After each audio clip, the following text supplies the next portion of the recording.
Hey guys, welcome back for another video.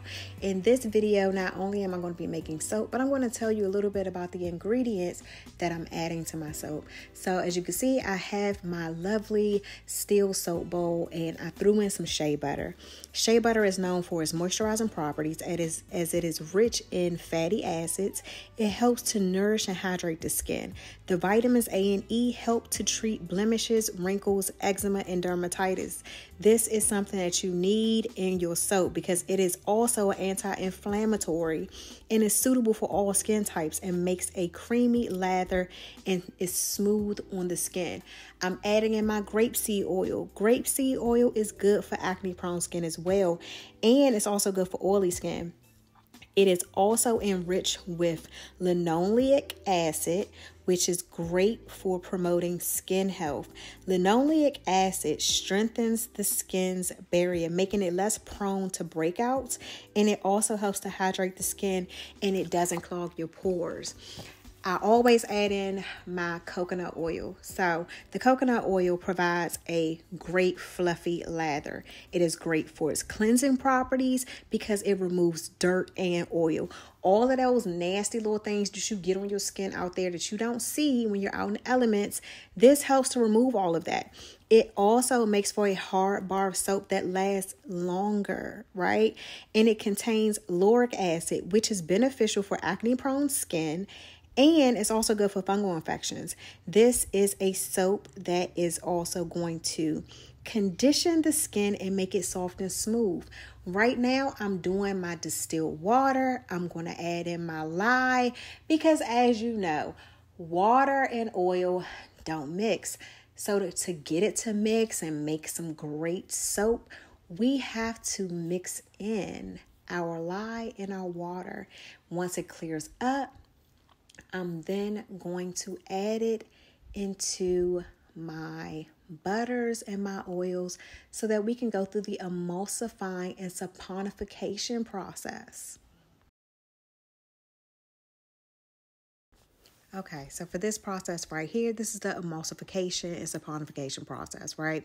So we added in our distilled water, lye mixture, and now I'm taking my stick blender and I am blending it.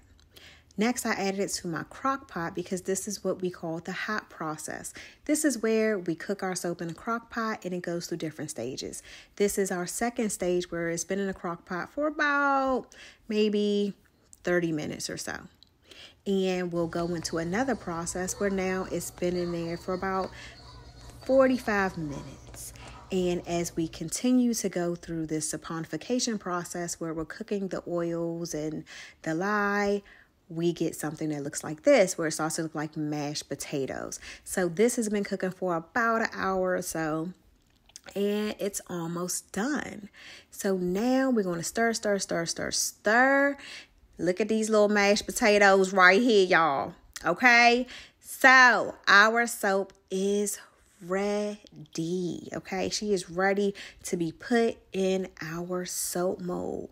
And before we do that, we are going to stir some more, add it to our lovely soap bowl, stir a little bit more, and now I'm going to add in some lovely fragrance. So my fragrance of choice is my almond fragrance. This is a love by many of my customers, and it is a hot seller. So that's what we was making today, okay? And so we're going to stir, get that fragrance all up in there because we don't want to waste no fragrance.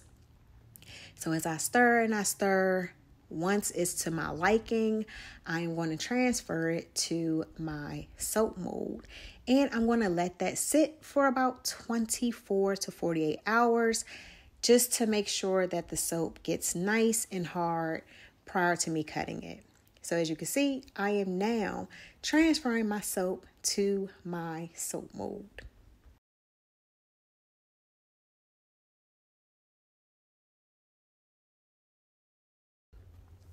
All right, y'all, so it has been about 24 hours and this is what it looks like right now. So I'm going to just gently push it out of the soap mold so that I can then start cutting my bars. So as you can see, this looks like just a loaf of hard mashed potatoes. But it is a loaf of hard soap. And don't talk about my ashy hands because, yeah, that's just what it is when you keep washing your hands. So I'm going to take my soap cutter and I'm just going to lightly slice through my bars of soap. Now, the thing with coconut oil soap is you do not want to let it sit for too long because then it will get to a point where it is hard to cut the bars.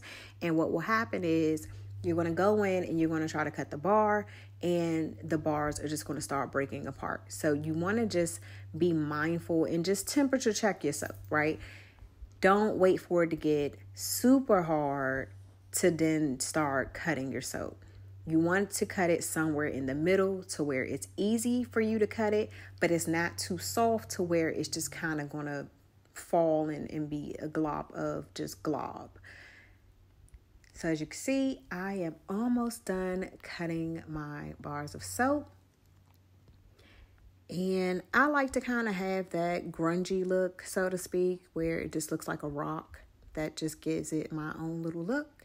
Sometimes I clean it up. I'm going to clean up a few of these bars, but